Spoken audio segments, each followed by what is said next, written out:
زمانے کی قسم تمام انسان خسارے میں ہے، سوائے ان کے جو ایمان لائے، جنہوں نے نیک عمل کیے، جنہوں نے ایک دوسرے کو حق کی نصیحت کی، جنہوں نے ایک دوسرے کو صبر کی تلقین کی۔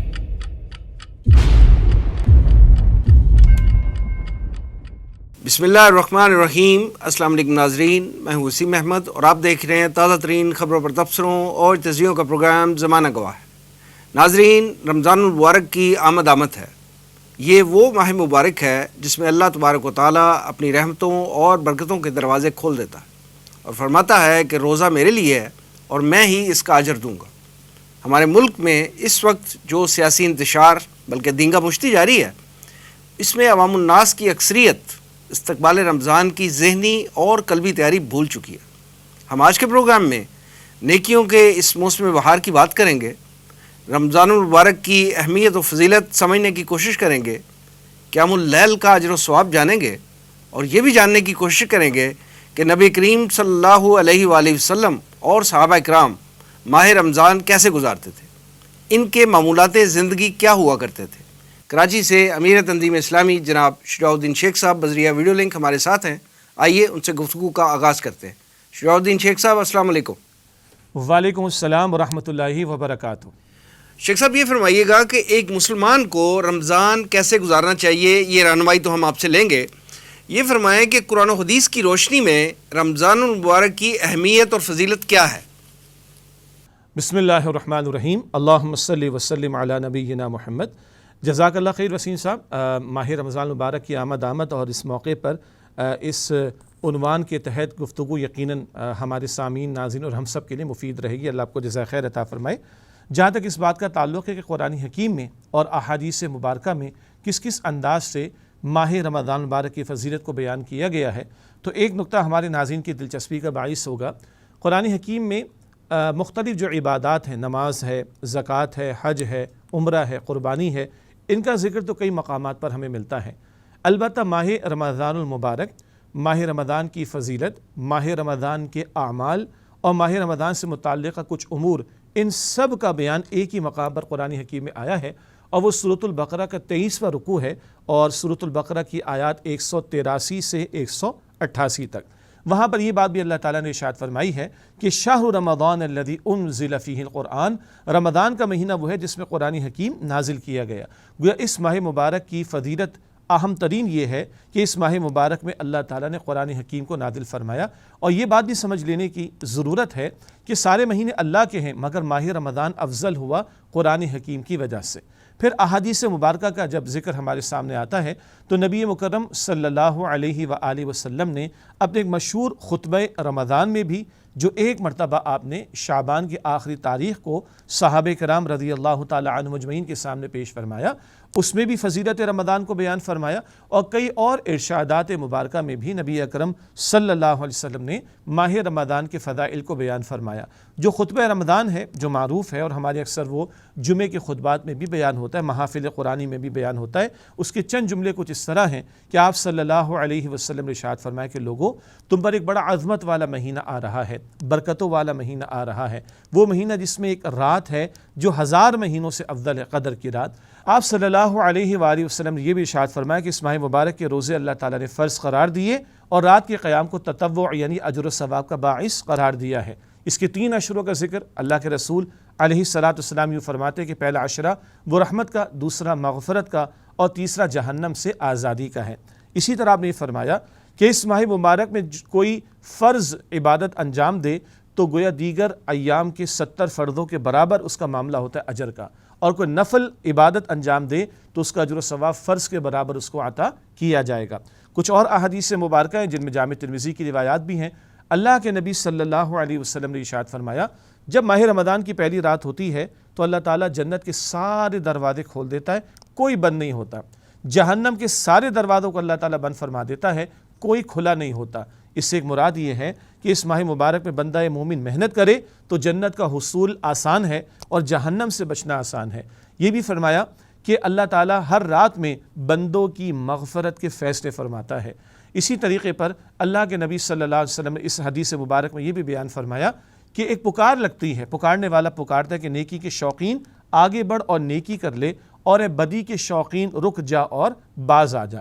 یہ تو چند فضائل ہیں جو عموم کے اعتبار سے ماہ رمضان المبارک کے تعلق سے ہیں۔ پھر آخری عشرے کی اور زیادہ فضیلت کا معاملہ، کیونکہ اس میں طاق راتوں میں قدر کی رات کو تلاش کرنے کی تعلیم بھی عطا کی گئی۔ پھر روزے کے فضائل کا بیان بھی احادیث مبارکہ میں آتا ہے، رات کے قیام کا فضیلت کا بیان بھی احادیث مبارکہ میں آتا ہے۔ تو ایک عموم کے اعتبار سے احادیث مبارکہ میں ماہ رمضان کے فضائل کا ہمیں ذکر ملتا ہے، اور پھر خصوصی اعتبار سے مختلف اعمال کی فضیلت کو بھی اللہ کے نبی صلی اللہ علیہ وسلم نے بیان فرمایا ہے۔ جی یہ فرمائیے گا کہ کہا یہ جاتا ہے کہ رمضان کا حاصل جو ہے وہ تقویٰ ہے، تقویٰ کی تعریف کیا ہے ایک عام الفاظ میں، آسان الفاظ میں، اور یہ بھی بتائیں کہ ایک کلمہ گو مسلمان جو ہے وہ متقی کیسے بن سکتا ہے؟ جی بہت اہم سوال ہے۔ دیکھیے جہاں تک ماہ رمضان کے روزوں کی فرضیت کا تعلق ہے وہ تو فرض ہیں، مگر اللہ تعالیٰ نے اس کی حکمت بھی بیان فرمائی۔ سورۃ البقرہ کی آیت نمبر 183 ہے 183، یا ایھا الذین آمنوا کتب علیکم الصیام کما کتب علی الذین من قبلکم لعلکم تتقون، اے ایمان والو تم پر روزہ رکھنا فرض کیا گیا جیسے کہ تم سے پچھلے لوگوں پر فرض کیا گیا تھا، لعلکم تتقون، تاکہ تم میں تقوی پیدا ہو۔ یہ جو پرمشقت عبادت کرائی جا رہی ہے، اس میں صرف بھوک اور پیاس سے گزارنا مقصود نہیں، ایک اعلیٰ مقصد کیا ہے کہ لوگوں میں تقوی پیدا ہو۔ اب سوال ہے کہ تقوی کسے کہتے ہیں؟ تقوی کا جو ترجمہ ہے وہ ہے بچنے کا مفہوم۔ کس بات سے بچنا؟ گناہوں سے بچنا، اپنے آپ کو اللہ تعالیٰ کی نافرمانی سے بچانے کی کوشش کرنا۔ اور تقوی کا ایک ترجمہ کیا جاتا ہے خوف یا ڈر۔ کس بات کا خوف یا ڈر؟ اللہ تعالیٰ کی پکڑ، اللہ تعالیٰ کی عذاب، اللہ تعالیٰ کی سزا کا ڈر۔ اور اللہ کی پکڑ یا اللہ کا عذاب کس کے لیے ہے؟ جو اس کی نافرمانی کرنے والا ہو۔ تو تقوی کا یہ ترجمہ کہ گناہوں سے اپنے آپ کو بچانا بالکل درست ہے، اور تقوی کا یہ ترجمہ کہ اللہ کا خوف رکھنا بالکل درست ہے۔ پھر روزہ یہ بات کیسے ہمارے اندر پیدا کرتا ہے؟ دیکھیے روزے کی حالت میں، چاہے فرض روزے ہوں یا نفل روزے ہوں، روزے کی حالت میں بندہ کھانے کو پینے کو جو کہ حلال ہے عام طور پر چھوڑ دیتا ہے، زوجین کے تعلق کو چھوڑ دیتا ہے جو کہ عام حالات میں بالکل حلال ہے۔ تو گویا حلال چیزیں بندہ اگر چھوڑ رہا ہے تو پوری زندگی کا روزہ رکھنا ہے۔ وہ پوری زندگی کا روزہ کیا ہے؟ اپنے آپ کو حرام سے بچانے کی کوشش کرنا۔ یہی تقویٰ کا حاصل ہے، گناہوں سے، نافرمانی کے کاموں سے اپنے آپ کو بچانا۔ تو ماہ رمضان کے روزے ہوں، نفل روزے ہوں، روزے کا بڑا حاصل کیا ہے؟ اپنے آپ کو گناہوں سے بچانا، اور اس کی مشق کرائی جا رہی کہ تم حلال کو چھوڑ دیتے ہو تو بھائی حرام کو تو چھوڑ دو۔ حلال کی لسٹ بنانا ممکن نہیں، اللہ کی نعمت بے شمار، حرام کی لسٹ بنایا جانا ممکن ہے۔ تو جو ان لمیٹڈ معاملہ حلال کا وہ بندہ چھوڑ دیتا ہے تو وہ حرام سے تو اپنے آپ کو بچانے والا بن جائے۔ اسی طرح تقویٰ کی ایک تعریف ہے جو صحابہ کرام کے دور میں ہمیں ملتی ہے رضی اللہ تعالی عنہ اجمعین۔ سیدنا عمر رضی اللہ تعالی عنہ کی مجلس سجی تھی، وہاں سوال اٹھا کہ تقویٰ کسے کہتے ہیں؟ تو معروف صحابی قاری قرآن بھی ابی بن کعب رضی اللہ تعالی عنہ، انہوں نے جواب میں ایک سوال پیش کیا کہ امیر المومنین یہ بتائیے، اگر ایسی جگہ سے آپ کا گزر ہو کہ پگ ڈنڈی ہو، راستہ تنگ ہو، دائیں بائیں کانٹے ہوں، تو آپ کیسے گزریں گے؟ فرمایا کہ میں اپنے دامن کو کپڑوں کو سمیٹ کر بچ کر وہاں سے نکلنے کی کوشش کروں گا۔ تو عرض کی کہ یہی بچنا اور بچ کر چلنا یہ تقویٰ ہے۔ اس کی اگر ہم تعبیر کریں تو دنیا میں اللہ تعالیٰ کی نافرمانی کے بہت سے کانٹے ہیں نا، سود کا کانٹا ہے، بے حیائی کا کانٹا ہے، غیبت کا کانٹا ہے، جھوٹ کا کانٹا ہے، مال حرام کا کانٹا، یہ سارے جو کانٹے ہیں گناہوں کے، نافرمانیوں کے، ان سے اپنے آپ کو بچانا، اور وَإِنَّا إِلَيْهِ رَاجِعُونَ، اللہ تعالیٰ کی طرف لوٹ کر چلے جانا، یہ ہے اصل میں تقویٰ، یعنی گناہوں سے اپنے آپ کو بچانے کی فکر اور کوشش کرنا۔ شجاع الدین صاحب یہ فرمائیے گا کہ نبی کریم صلی اللہ علیہ وآلہ وسلم اپنے دور میں جب وہ اس دنیا میں موجود تھے تو رمضان المبارک کیسے گزارتے تھے، اور رمضان المبارک کے دنوں میں صحابہ کرام رضی اللہ عنہ کے معمولات زندگی کیا ہوا کرتے تھے؟ جی اس نقطے کو چند پہلوؤں کے اعتبار سے ہمیں سمجھنے کی ضرورت ہے۔ امام الانبیاء محمد مصطفیٰ صلی اللہ علیہ وسلم کا اپنا ایک معمول تو ہمیں یہ ملتا ہے ماہ رمضان سے پہلے۔ بعض روایات احادیث میں یہ دعا نقل کی گئی کہ رجب کا چاند دیکھ کر نبی اکرم صلی اللہ علیہ وسلم دعا فرماتے، اللہم بارک لنا فی رجب و شعبان وبلغنا رمضان، اے اللہ ہمیں رجب و شعبان کے مہینوں میں برکت عطا فرما اور ہمیں رمضان کے مہینے تک پہنچا دے۔ تو آپ اندازہ کریں نبی مکرم علیہ السلام کا معاملہ تو ہے کہ معصوم خطاؤں سے پاک بخشائے ہیں، بلکہ بعد از خدا بزرگ تو یہ قصہ مختصر آپ کی شان ہے، مگر 2 مہینے پہلے ماہ رمضان سے اس کی تیاری کا اہتمام ہو رہا ہے۔ تو اس سے اندازہ کیا جا سکتا ہے کہ اس ماہ مبارک کا کس قدر انتظار حضور کو رہتا تھا صلی اللہ علیہ وسلم، اور آپ کس قدر اس کے بارے میں فکر کرتے۔ پھر جب ماہ رمضان کا آغاز ہو جاتا تو اللہ کے نبی علیہ السلام کے کچھ خاص معمولات ہمیں ملتے ہیں۔ مثلاً اللہ کے نبی علیہ السلام کے طرز عمل ہمیں ملتا ہے کہ جب ماہ رمضان ہوتا تو جبریل امین علیہ السلام تشریف لاتے اور نبی اکرم صلی اللہ علیہ وآلہ وسلم کے ساتھ قرآن کا دور کرتے۔ قرآن حکیم 23 برس میں جو ہے وہ تھوڑا تھوڑا کر کے نبی اکرم علیہ السلام پر نازل ہوا، تو ہر سال یہ دور ہوتا قرآن کا امام الانبیاء صلی اللہ علیہ وآلہ وسلم کا اور سید الملائکہ فرشتوں کے سردار حضرت جبرائیل کا علیہ السلام۔ اور حیات طیبہ کا جو آخری سال تھا تو 2 مرتبہ قرآن حکیم کا دور اللہ کے نبی صلی اللہ علیہ وسلم نے جبریل امین کے ساتھ فرمایا ہے۔ گویا وہ جو ڈیوائن اسکیم تھی اس قرآن حکیم کی حفاظت پروٹیکشن کی، اس کا ایک عملی مظہر یہ بھی رہا۔ اس سے ایک نقطہ یہ بھی نظر آتا ہے کہ ماہ رمضان وہ خاص مہینہ کہ جس میں قرآن حکیم کے ساتھ تعلق کی مضبوطی، قرآن حکیم کی طرف رجوع کا معاملہ، قرآن حکیم کو تھامنے کی کوشش کرنا، قرآن حکیم کے ساتھ خصوصی طور پر وقت گزارنے کی کوشش کرنا، یہ طرز عمل بھی ہمیں معلوم ہوتا ہے۔ یہ روایت بخاری شریف میں ہے دور کرنے والی، اسی میں آگے چل کر ذکر آتا ہے۔ یہ بیان میں بات کم آتی تھی کہ اس کو بیان ہونا چاہیے۔ اللہ کے نبی علیہ السلام جب جبریل امین کے ساتھ ملاقات کرتے اور قرآن پاک کا دور فرماتے تو آپ کی جو عمومی سخاوت والی کیفیت تھی سال بھر کی، راہ خدا میں خرچ کرنا، سخاوت کا معاملہ، اس سخاوت کی کیفیت میں تیز رفتار آندھی کی سی تیزی آ جاتی۔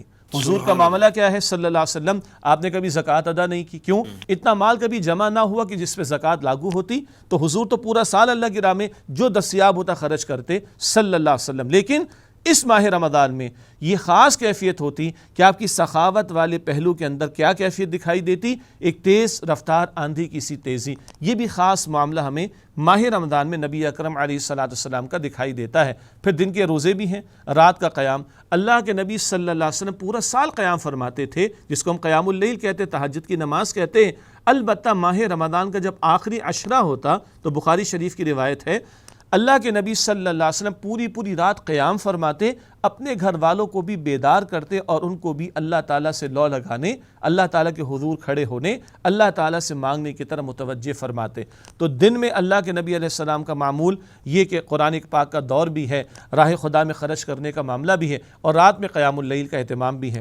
ایک خاص پہلو جو آج ہماری نگاہوں سے اوجھل ہو گیا، ہمارا خیال ہے کہ ماہ رمضان تھوڑا آرام کا مہینہ ہے، ایسا نہیں ہے۔ دور نبوی کے ماہ رمضان دیکھیں صلی اللہ علیہ وسلم تو بدر کا معاملہ بھی ماہ رمضان میں پیش آیا، فتح مکہ کا معاملہ ماہ رمضان میں پیش آیا، شوال 3 ہجری میں غزوہ احد کا معاملہ ہے، غالب گمانے کہ اس کے لیے تیاریوں کا معاملہ ماہ رمضان میں ہوا ہوگا۔ اسی طریقے پر غزوہ احزاب 5 ہجری میں اس کا معاملہ پیش آ رہا ہے، شوال میں غالب امکان اس کی تیاریوں کا معاملہ ماہ رمضان میں ہوا ہوگا۔ اس اعتبار سے دیکھیں تو دعوت دین کی محنت، اقامت دین کی جد و جہد، حق و باطل کے معرکے میں کھڑا ہونا اور حق کا ساتھ دینے کے لیے کھڑا ہونا، یہ ساری محنتیں بھی دور نبوی میں صلی اللہ علیہ وسلم ہمیں ماہ رمضان المبارک میں دکھائی دے رہی ہیں۔ تو یہ آرام کا مہینہ نہیں ہے، یہ کام کا مہینہ ہے، یہ محنتوں کا مہینہ ہے۔ اسی طرح صحابہ کرام کا معمول ہے رضی اللہ تعالی عنہم اجمعین۔ صحابہ کرام کا بھی خصوصی تعلق ہمیں ماہ رمضان میں قرآن حکیم کے ساتھ دکھائی دیتا ہے، اور معمولات بھی ہیں، تلاوت قرآن کا معمول بھی ہے، اذکار کا معمول بھی ہے، نوافل کا معمول بھی ہے۔ مگر راتیں صحابہ کرام کی کیسے ان کی بسر ہوتی؟ موطا امام مالک کی روایات ہیں، طویل اہتمام ہوتا نمازوں میں، نماز تراویح جسے ہم کہتے ہیں، اور اس قدر طویل اہتمام ہوتا کہ جب وہ گھروں کو واپس لوٹتے نماز تراویح کے بعد تو بڑا مختصر وقت ان کے پاس ہوتا، وہ گھر والوں سے کہتے جلدی کچھ کھانے پینے کو پیش کرو، کہیں سحری کا وقت ختم نہ ہو جائے۔ تو یہ وہ اہتمام ہے خاص طور پر قرآن حکیم سے تعلق کا، اللہ کی طرف لو لگانے کی بات، اور جہاد اور قتال اور اقامت دین کی محنت، حق کا ساتھ دینے کے لیے کھڑا ہونا، یہ ساری محنتیں بھرپور انداز سے دور نبوی میں اور دور صحابہ میں ہمیں دکھائی دیتی ہیں۔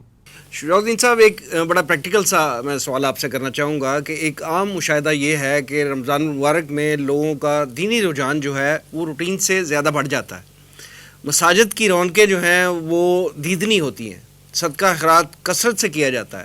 یہ بتائیں کہ ہم کیا دعا کریں اور کیا ایسے اعمال کریں رمضان المبارک کے دوران کہ یہ والا دینی جذبہ اور یہ والی دینی کیفیت جو ہے پورا سال قائم و دائم رہے؟ بہت اہم اور عملی آپ کا سوال ہے، اور دل دکھتا بھی ہے کہ ایک طرف ماہ رمضان میں مساجد آباد ہوتی ہیں اور فرض نمازیں تو کیا نوافل کی بھی کثرت دکھائی دیتی ہے، دن میں بھی مسجد آباد، رات میں بھی مسجد آباد، لیکن جیسی چاند رات آتی ہے، یعنی عید کی رات، عید الفطر کی رات، اور مسجدیں ویران ہو جاتی ہیں۔ انا للہ و انا الیہ راجعون، بڑا دل دکھتا ہے۔ شاید یہ مسجدیں بھی کبھی اللہ تعالیٰ کے سامنے شکوہ کرتی ہوں گی۔ غور طلب بات کیا ہے، یہ اتنی محنت کرائی جا رہی ہے، دن بھر کا روزہ ہے مشقت بھرا، رات کا قیام بھی ہے، اور اعمال اور امور بھی ہیں اور نیکیاں بھی ہیں جن میں بندہ خوب آگے بڑھ رہا ہوتا ہے۔ تنہائی میں بیٹھ کے سوچیں، دنیا میں بندہ کہیں ایک مہینہ لگاتا ہے تو اس کے بعد تنخواہ ملتی ہے اس کو، جی دنیا میں کہیں انویسٹمنٹ کرتا ہے تو مہینے کے بعد اس کو ریٹرن ملتا ہے، تو ہم بھی تو غور کریں کہ ایک مہینے کے بعد ہم کہاں کھڑے ہوں گے۔ یہ انویسٹمنٹ کر رہے ہیں، ٹائم لگا رہے ہیں، وقت لگا رہے ہیں، محنت کر رہے ہیں، کوشش کر رہے ہیں اللہ کو راضی کرنے کی، تو کیا اللہ کو راضی کرنے کا معاملہ ماہ رمضان کے بعد ختم ہو جائے گا؟ اللہ تعالیٰ کو پا لینے کی کوشش کا معاملہ رمضان کے بعد ختم ہو جائے گا؟ اللہ کے کلام سے تعلق کا معاملہ ماہ رمضان کے بعد ختم ہو جائے گا؟ یہ آج سوچنے کی ہمیں ضرورت ہے۔ ہاں، آپ نے سوال فرمایا کہ کیا دعا کریں، تو بڑا پیارا انداز ہے جو خانہ کعبہ کی تعمیر، از سر نو تعمیر جو ابراہیم علیہ السلام نے فرمائی، اسماعیل علیہ السلام نے فرمائی، دونوں نے مل کر فرمائی، عمل کے بعد دعا ہو رہی ہے، اور انبیاء اور رسول کے ذریعے اللہ تعالی ہمیں سکھا رہا ہے، سمجھا رہا ہے کہ اعمال کے بجا لانے کے بعد دعا کرنی چاہیے۔ ربنا تقبل منا انک انت السمیع العلیم، اے ہمارے رب ہماری جانب سے قبول فرما لے، بے شک تو خوب سننے والا، علم رکھنے والا ہے۔ تو آج جو محنت کر رہے ہیں محض اللہ کے فضل سے کر رہے ہیں، اسی سے دعا کرنی چاہیے اللہ اس کو مزید قبول فرما لے۔ ایک، دو، ہر فرض نماز کے بعد ایک دعا ہم مانگتے ہیں، اللہ کے نبی نے سکھائی صلی اللہ علیہ وسلم، اللہم اعنی علی ذکرک و شکرک و حسن عبادتک، اللہ میری مدد فرما اپنے ذکر کے لیے اور اپنے شکر کے لیے اور اپنی عمدہ عبادت کے لیے۔ گویا نماز ادا کرنے کے بعد بھی مزید اطاعت اور بندگی اور عبادت اور حسن عبادت کی دعا اللہ کے نبی سکھا رہے صلی اللہ علیہ وسلم، تو قبولیت کی دعا بھی اور مزید اعمال انجام دینے کی دعا بھی اللہ سے کرنی چاہیے۔ یہ تو ہو گئی دعا۔ ایک ہے دوا کا معاملہ وسیم صاحب، دوا کا معاملہ کیا ہے؟ ماہ رمضان میں ایک ماحول ہے، سب لوگ ماشاءاللہ نماز ادا کر رہے ہیں، فرض کیا نفل بھی ادا کر رہے ہیں، سب لوگ روزہ رکھ رہے ہیں، سب لوگ تراویح میں کھڑے ہیں، مشقتیں بھی ہیں، سب لوگ کر رہے ہیں، عام آدمی کے لیے بھی آسان ہو جاتا ہے۔ یہ ایک ماحول ہے جو ماہ رمضان میں میسر ہوتا ہے۔ جیسے ہی رمضان کا مہینہ ختم ہوگا ماحول ختم ہو جائے گا، نو ڈاؤٹ اباؤٹ دیٹ، وہ شیاطین بھی آزاد ہو جاتے ہیں۔ تو بانی تنظیم اسلامی استاد محترم ڈاکٹر اسرار صاحب بڑی پیاری بات بیان فرماتے تھے رحمۃ اللہ علیہ، اب اپنا ماحول خود بنانا پڑے گا، اپنی دنیا آپ پیدا کر اگر زندوں میں ہے تو سوسائٹی ود ان سوسائٹی ایک ماحول، یہ 29-30 دن اللہ تعالیٰ عطا فرما دیتا ہے، رمضان کے ساتھ ماحول چلا جائے گا۔ اب ہم خود ایسا ماحول بنائیں، دینی اجتماعیت کو اختیار کریں جہاں میرے لیے خیر میں آگے بڑھنا آسان ہو، ماحول کی وجہ سے بدی سے بچنا آسان ہو جائے۔ انگریزی کا جملہ تو ہم سب پڑھتے ہیں، سنتے ہیں، A man is known by the company keeps والی بات، صحبت کا فرق پڑتا ہے نا۔ تو ماہ رمضان میں ایک اجتماعی صحبت ہے، آسانیاں نیکیوں میں آگے بڑھنے کے اعتبار سے۔ ماہ رمضان کے بعد دینی اجتماعیت اختیار کرنا پڑے گی تاکہ خیر کا ماحول ملے گا تو نیکی میں آگے بڑھوں گا، بدی سے بچنے کا اہتمام کرنا آسان ہوگا، اپنے جیسے ساتھیوں کے ساتھ وَتَوَاصَوْا بِالْحَقِّ وَتَوَاصَوْا بِالصَّبْرِ، مل جل کر حق کی وصیت کرنا، مل جل کر صبر کی وصیت کرنا۔ اس اجتماعی ماحول میں اگر ہم جڑیں گے تو اللہ کی ذات سے امید ہے کہ انشاءاللہ نیکی کا تسلسل آگے بھی جاری رہے گا، گناہوں سے بچنے کا تسلسل بھی آگے جاری رہے گا انشاءاللہ۔ شیخ صاحب یہ فرمائیے گا کہ ہمارے ہاں نماز تراویح کی تعداد کے حوالے سے جو ہے عام طور پہ اختلاف پایا جاتا ہے۔ بعض لوگ 8 رکعت پڑھتے ہیں، بعض 20 تراویح پڑھتے ہیں، ایون حرمین میں بھی جو ہے وہ 20 تراویح پڑھی جاتی ہے، اور بعض تو اس تراویح کے اس عمل کو جو ہے وہ اس کو شجر ممنوع تصور کرتے ہیں۔ یہ فرمائیں کہ تراویح کی رکعتوں کی تعداد سے قطع نظر کہ رمضان المبارک میں قیام اللیل کی کیا اہمیت و فضیلت ہے؟ بہت آپ کا اہم سوال ہے، اور آپ نے بجا فرمایا کہ ان رکعتوں کے حوالے سے اختلافی بحث میں پڑے بغیر ہم یہ جاننے کی کوشش کریں کہ ماہ رمضان میں قیام اللیل کی اہمیت کیا ہے۔ البتہ آپ کی اجازت سے میں یہ عرض کرنا چاہوں گا کہ ان اختلافی مسائل میں جانا نہیں چاہیے، اور جو جس مکتب فکر کی رائے پر عمل کرنا چاہتا ہے وہ عمل کر لے۔ الحمدللہ اللہ تعالیٰ کی ذات سے امید ہے کہ اللہ تعالیٰ قبول فرمائے گا۔ البتہ ہمارا ایک سوال یہ ہے، جو 8 رکعت کے قائل ہیں، جو 20 رکعت کے قائل ہیں، 8 والے 8 میں ادا کر لیں، ٹھیک ہے، 20 والے 20 میں ادا کر لیں، ان میں سے کتنے لوگوں کو یہ معلوم ہو رہا ہے اور سمجھ آ رہی ہے بات کہ اللہ تعالیٰ کیا فرما رہا ہے؟ آج جو مس کر رہے ہیں وہ قرآن پاک کا فہم ہے، ثواب ملتا ہم قائل ہیں، بشرطے کہ تراویح پڑھانے والا مناسب رفتار سے جو ہے وہ قرآن پاک کی تلاوت کرے۔ جلد بازی کا تو معاملہ بالکل ہی غلط ہو جاتا ہے، تمام علماء متفق ہیں اس پر، لیکن غور کریں ہم جو کچھ مس کر رہے ہیں وہ کیا ہے؟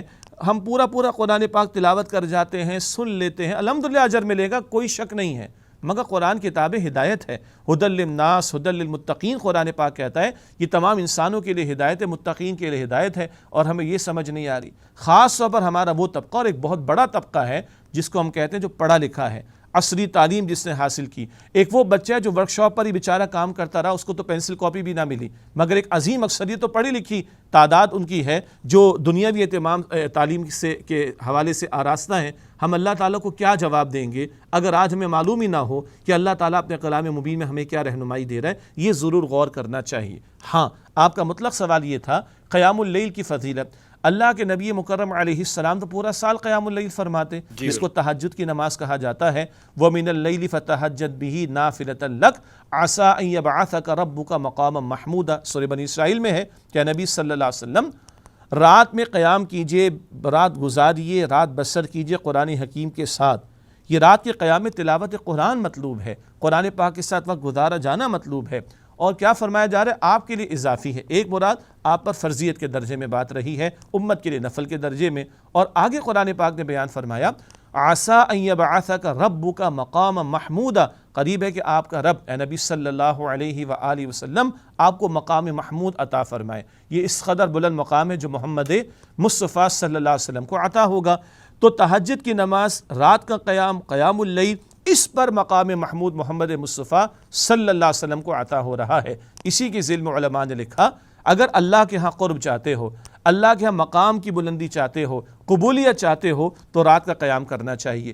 ہاں، امت کو ایک سہولت ماہ رمضان میں میسر آئی خلفائے راشدین کے دور سے کہ ایک اجتماعی شکل نماز تراویح کی ہمیں میسر آ گئی۔ اب غور طلب بات یہ ہے، یہ جو رات کا قیام ہے اس پر بڑی پیاری احادیث ہمیں ملتی ہیں، اور دلچسپ بات یہ ہے کہ جو فضیلت نبی اکرم علیہ السلام نے دن کے روزے کی بیان فرمائی، وہی فضیلت نبی اکرم صلی اللہ علیہ وسلم نے رات کے قیام کی بیان فرمائی۔ بخاری شریف کی حدیث ہے، من صام رمضان ایمانا و احتسابا غفر له ما تقدم من ذنبی، جس نے ماہ رمضان کے روزوں کا اہتمام کیا ایمان اور احتساب کے ساتھ، اس کے پچھلے گناہ معاف کر دیے گئے۔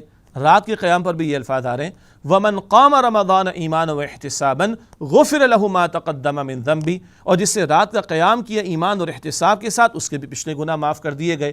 گو کہ دن کا روزہ فرض، رات کا قیام تطوع اجر و ثواب کا باعث، مگر اللہ کے نبی علیہ السلام ترغیب دلا رہے ہیں کہ جو اجر دن کے روزے کا بیان کیا گیا، وہی اجر رات کے قیام کا حضور نے بیان فرمایا صلی اللہ علیہ وسلم۔ یہ بخاری شریف کی حدیث ہے۔ اسی طرح مسند احمد جامع ترمذی میں روایت ملتی ہے، اللہ کے نبی صلی اللہ علیہ وسلم نے ارشاد فرمایا کہ روزہ اور قرآن دونوں شفاعت کریں گے بندے کے حق میں اللہ تعالیٰ کے حضور۔ روزہ عرض کرے گا، اے اللہ، اے میرے رب، اس بندے کو میں نے دن بھر کھانے پینے اور نفس کی خواہش کی تکمیل سے روکا، دن بھر روکا، اس کے حق میں میری شفاعت قبول کر لے۔ اور قرآن عرض کرے گا، بہت اہم نکتہ ہے، قرآن عرض کرے گا، اے اللہ، میں نے اس بندے کو رات کو سونے سے روکا، اس کے حق میں میری سفارش قبول فرما لے۔ پھر حدیث میں الفاظ آتے ہیں فَيُشَفَّعَانِ، دونوں کی شفاعت قبول ہو جائے گی۔ اللہ تعالیٰ میرے آپ کے ہم سب کے حق میں قبول بھی فرمائے، دن کے روزے کی شفاعت بھی اور رات کے قیام کا شفاعت کا معاملہ، قرآن کا شفاعت کرنے کا معاملہ۔ البتہ غور طلب بات وسیم صاحب یہ ہے، روزہ کہے گا اس کو رات کو سونے سے روکا۔ آپ لاہور تشریف فرما ہے، میں کراچی میں بیٹھا ہوں، اور بڑے شہروں کا عالم تو یہ کہ رات کو 12 1 بجے تک لوگ جاگتے ہیں، اور ماہ رمضان میں کچھ لوگ پوری رات جگا کرتے ہیں۔ او بھائی، معمول کی تراویح سے تم بہت جلد فارغ ہو جائیں گے، کچھ لوگ 9:30 10 بجے تک فارغ ہو جائیں گے، اس کے بعد جاگ رہے ہیں۔ وہ قرآن کہے گا اللہ اس کو رات کو سونے سے روکا، تو اس سے معلوم ہوتا ہے کوشش کرنی چاہیے کہ ہمارا زیادہ حصہ رات کا قرآن پاک کے ساتھ بسر ہو، اور جو کہ عام طور پر ہمیں کمی محسوس ہوتی ہے۔ یہی وجہ ہے بانی تنظیم اسلامی ڈاکٹر اسرار صاحب رحمۃ اللہ علیہ نے اس بات کی کوشش کی، اور دور ترجمہ قرآن کی محافل پاکستان بھر میں بانی تنظیم اسلامی نے جو سلسلہ 1984 سے شروع کیا، آج ہزاروں حضرات و خواتین رات کے قیام کے ساتھ قرآن پاک کا ترجمہ تشریح بھی سنتے ہیں، اور ان کو نہ صرف یہ کہ تراویح میں اجر و ثواب مل رہا ہے، بلکہ ساتھ ساتھ وہ قرآن پاک کا ترجمہ تشریح سننے کی بھی سعادت حاصل حاصل کر رہے ہیں. اب جب یہ وقت لگے گا تو انشاءاللہ تعالیٰ کما حقہ وہ بات ہوگی کہ قرآن کہے گا اللہ اس کو رات کو میں نے سونے سے روکا. اللہ تعالیٰ ہمارے حق میں سفارش بھی قبول فرمائے اور راتوں میں قیام کے ساتھ اپنا وقت گزارنے کی توفیق عطا فرمائے. ٹھیک. شیخ صاحب پروگرام کے آخر میں یہ فرمائیے گا کہ رمضان المبارک کا حاصل کیا ہے اور ایک روزہ دار کو اللہ تعالیٰ صبح سے شام تک بھوکا رکھ کر سکھانا کیا چاہتے ہیں؟ جی دیکھیے بہت اہم سوال ہے. یعنی ایک بات تو ہم سب کے سامنے ایک ٹارگٹ اور آبجیکٹو کے طور پر سامنے رہنی چاہیے. وہ کیا ہے؟ رمضان کے ایک حاصل کیا ہو. ایک وہ جو معروف حدیث مبارک ہے نا، موطا امام مالک میں بھی روایت موجود ہے، بلکہ مستدرک حاکم میں یہ روایت موجود ہے اور احادیث کی دیگر کتب میں بھی، کہ نبی مکرم صلی اللہ علیہ وسلم ممبر کی ایک سیڑھی پر ایک قدم رکھ رہے تھے اور آپ فرما رہے تھے آمین آمین آمین. مشہور روایت ہے. تو بعد میں صحابہ کرام نے عرض کیا رسول اللہ صلی اللہ علیہ وسلم یہ کیا ماجرا ہوا؟ آپ نے فرمایا کہ جبرائیل آئے علیہ السلام اور 3 بد دعائیں کر کے گئے. پہلی کیا تھی؟ تباہ و برباد ہو جائے وہ شخص کہ جس کے سامنے اس کے ماں باپ ایک یا دونوں بڑھاپے کو پہنچ جائیں اور وہ ان کی خدمت کر کے بخشش نہ کروا سکے. تو اللہ کے رسول علیہ السلام نے فرمایا آمین. دوسرا، تباہ و برباد ہو جائے وہ شخص کہ جس کے سامنے اے نبی صلی اللہ علیہ وسلم آپ کا نام مبارک آئے اور وہ صلاۃ یعنی درود نہ بھیجے صلی اللہ علیہ وسلم، درود نہ بھیجے تو وہ تباہ ہو جائے. تو اللہ کے نبی علیہ السلام نے فرمایا آمین، وہ تباہ ہو جائے. اور تیسرا کون؟ تباہ و برباد ہو جائے وہ شخص جس کے سامنے ماہ رمضان کا مبارک مہینہ آئے اور چلا جائے اور وہ اپنی بخشش نہ کرا سکے. اللہ اکبر. اس پر حضور فرماتے آمین، وہ تباہ اور برباد ہو جائے. اللہ تعالیٰ مجھے اور آپ کو محفوظ رکھے. ہمارا پہلا آبجیکٹو کیا ہو؟ یہ ماہ مبارک ہمارے لیے مغفرت کا ذریعہ بن جائے، جہنم سے آزادی کا ذریعہ بن جائے، جنت میں داخلے کا باعث بن جائے، اللہ تعالیٰ کو پالنے کا باعث بن جائے. روزے کے اجر پر اللہ تعالیٰ کیا فرماتا ہے؟ فَإِنَّهُ لِي وَأَنَا أُجْزَىٰ بِهِ. بے شک روزہ میرے لیے ہے، میں ہی اس کا بدلہ ہوں، اللہ ہی بندے کو مل جائے گا. یہ سب کچھ اللہ نے ماہ رمضان میں اس کے روزوں میں رکھا. تو پہلی بات رمضان کا حاصل کیا ہے؟ اللہ کو پالیں، اس کی کوشش کریں، جہنم سے اپنے آپ کو آزاد کرا لیں، جنت میں داخلے کی کوشش کر لیں اور اپنی مغفرت کا سامان کر لیں. نمبر 1. نمبر 2، بہت اہم سوال ہے آپ کا کہ بھوکا اور پیاسا رکھوا کر اللہ تعالیٰ ہم سے کیا چاہتا ہے؟ اللہ تعالیٰ کے خزانوں میں کوئی کمی تو نہیں؟ بے شک. کوئی حکومتوں کا مسئلہ ہوتا ہے نا، بجٹنگ کرنا پڑتی ہے اور کچھ کمی کا مسئلہ ہوتا ہے. اللہ کے خزانوں میں کوئی کمی نہیں. اور سچی بات تو یہ ہے کہ سحری میں جو کچھ ہم لوگ کھاتے پیتے ہیں اور افطار میں جو حال ہوتا ہے اور مڈ نائٹ ڈنرز کی جو کیفیات چل رہی ہیں آج کل، تو ہم تو زیادہ کھا جاتے ہیں، معاف کیجیے گا. تو خالی بھوکا اور پیاسا رکھوانا مقصود نہیں ہے. مولانا ابوالکلام آزاد مرحوم نے کہا اگر صرف بھوکا پیاسا رکھوانا ہی عبادت ہوتی تو فقیر قسم کے لوگ سب سے بڑے عبادت گزار ہوتے، کم کھا پاتے ہیں وہ لوگ. نہیں، یہ بھوکا اور پیاسا کیوں رکھوایا جا رہا ہے؟ ہاں، اس مہینے کو حضور نے فرمایا صلی اللہ علیہ وسلم شہر المواسات، یہ غمخواری ہمدردی کا مہینہ ہے. میں جب خود بھوک سے گزرتا ہوں، میں جب خود پیاس سے گزرتا ہوں، اللہ اکبر، تب مجھے پتہ چلتا ہے کہ بھوک کیسے ستاتی ہے، پیاس کیسے ستاتی ہے. پھر کسی غریب مسکین محتاج کی بھوک اور پیاس کا مجھے اندازہ ہوگا تو میں شاید اس کی مدد کی طرف بھی راغب ہو سکوں گا. یہ بھی اقدار اللہ تعالی ہمارے اندر پیدا کرنا چاہتا ہے. پھر اس بھوک اور پیاس کا ایک بہت بڑا حاصل کیا ہے جو پہلے ہم نے کلام کیا کہ تم حلال کو چھوڑ دو. حلال کو چھوڑ سکتے ہو تو حرام کو کیوں نہیں چھوڑ سکتے؟ لعلکم تتقون، تاکہ تم میں تقوی پیدا ہو جائے. پھر لفظ صوم پر غور کیجئے. بانی تنظیم اسلامی بھی اپنے اس نقطے کو اپنے دروس میں واضح فرماتے تھے. عرب صوم الفرس کہتے تھے گھوڑے کے روزے کو. کیا مطلب؟ وہ لوٹ مار کے لیے تیز رفتار جانور گھوڑا استعمال کرتے تھے اور جنگ وغیرہ کے موقع پر تو وہ کئی دن بھوکا رکھتے تھے اپنے گھوڑوں کو، اور آندھی کے جو تھپیڑے چلتے ان کی رخ پر ان کا منہ رکھ کر ان کا اسٹیمنا اسٹرینتھ بڑھاتے. کیا مطلب؟ یہ بھوک برداشت کرے گا، پیاس برداشت کرے گا، آندھی کے تھپیڑے برداشت کرے گا، مشقتوں کو جھیلے گا، تو جب میدان میں اترنے کا موقع آئے گا تو ڈٹا رہے گا، کھڑا رہے گا، استقامت کا مظاہرہ کرے گا. اللہ ایمان والوں کو روحانی سطح پر بلند کرنا چاہتا ہے، ان کی روحانی اسٹرینتھ کو مضبوط کرنا چاہتا ہے، ان کو استقامت عطا کرنا چاہتا ہے. اس بھوک اور پیاس کے نتیجے میں ان کی روح بیدار بھی ہو اور روح کی بیداری کے نتیجے میں اس کی غذا قرآن کے ذریعے رات کو ان کو مل جائے اور ان میں تقوی پیدا ہو، اللہ کے ساتھ تعلق مضبوط ہو اور اس کے نتیجے میں ایک مجاہدانہ تربیت سے ان کو گزارا جائے. تب وہ حق و باطل کے مارکے میں اگر اترے تو پھر اللہ تعالیٰ کی مدد ان کے شامل حال ہو. ورنہ صرف بھوکے رہے، پیاسے رہے، اور فلمیں بھی لوگ دیکھ رہے ہیں، معاف کیجیے گا، ڈرامے بھی دیکھتے ہیں، ٹائم پاس نہیں ہو رہا جی، استغفر اللہ. تو حدیث مبارک میں ہے کتنے ہی روزے دار ایسے جن کو بھوک اور پیاس کے سوا کچھ نہیں ملتا. اور آپ نے فرمایا صلی اللہ علیہ وسلم روزہ رکھا ہے، روزہ رکھ کر بھی جھوٹ بولنا نہیں چھوڑا، جھوٹے کاموں پر عمل کرنا نہیں چھوڑا تو اللہ تعالیٰ کو ایسے بھوکے اور پیاسے رہنے والوں کی کوئی حاجت نہیں ہے. تو روزہ رکھنا ایمان احتساب کے ساتھ اس کی حفاظت بھی کرنی ہے اور اس کا اہتمام یہ بھی کہ حرام سے اپنے آپ کو بچانے والے بنیں اور ایک مجاہدانہ تربیت سے گزریں اور اللہ کے دین کی سربلندی کی محنت کے لیے میدان میں اتریں. یہ بھی بہت بڑا حاصل ہے جو اس ماہ مبارک کے روزوں سے بندہ مومن کو میسر آنا چاہیے. اللہ تعالیٰ ہم سب کو عطا فرمائے.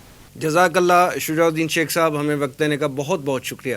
ناظرین، یہ تھا آج کا پروگرام. آج کے لیے اتنا ہی. ہمارے سوشل میڈیا پیجز پر اس پروگرام کا فیڈ بیک ضرور دیجیے گا. ہمارا ایڈریس ہے media@tanzeem.org. اگلے پروگرام تک کے لیے وسیم احمد کو اجازت دیجیے. اللہ نے کے بعد.